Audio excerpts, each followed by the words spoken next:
రాజమహేంద్రవరంలో one nation one election పై సమావేశాన్ని నిర్వహించారు. ఈ కార్యక్రమానికి న్యూఢిల్లీ ఎంపీ బాన్సురి స్వరాజ్ హాజరయ్యారు.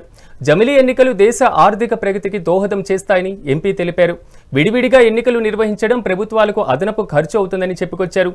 కాంగ్రెస్ దుష్ప్రచారం చేయడం సరికాదని పేర్కొన్నారు. అయితే ఈ కార్యక్రమంలో మంత్రి కందుల దుర్గేష్తో పాటుగా ఎంపీ పురంధరేశ్వరి, ఎమ్మెల్యేలు పాల్గొన్నారు. Making it very complicated, no? They keep talking about constitutional amendments, they talk about legislative changes, it sounds like something which is very complicated. It is not.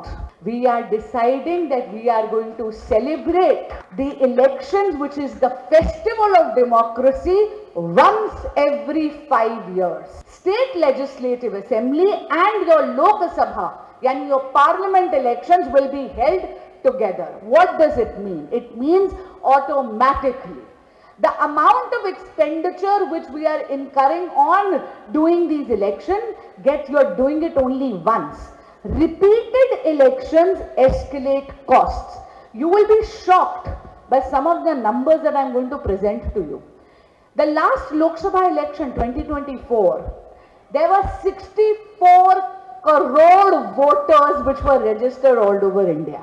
మనం ఏం చేయాలి? అక్కడ ఉన్నటువంటి సిబ్బందిని మనం అప్పుడొక్కసారి ఇప్పుడొక్కసారి కేటాయించుకోవడం, లాజిస్టిక్స్, దానికి కావాల్సినటువంటి బ్యాలెట్ బాక్సులు తీసుకుని వెళ్ళడం, ఈవీఎంస్ అనుకోండి, ఇప్పుడు బ్యాలెట్ బాక్సులు కాదు ఈవీఎంస్, సిబ్బందిని తరలించడం, అక్కడ ఉన్నటువంటి సెక్యూరిటీని చూడటం, ఇదంతా కూడా ఒక రకంగా భారంగా మారుతున్నటువంటి సందర్భంలో జమిలీ ఎన్నికలు కనుక నిర్వహించగలిగితే వీటన్నిటినీ కూడా అధిగమించేటువంటి అవకాశం ఉంటుంది అనేటువంటి భావన.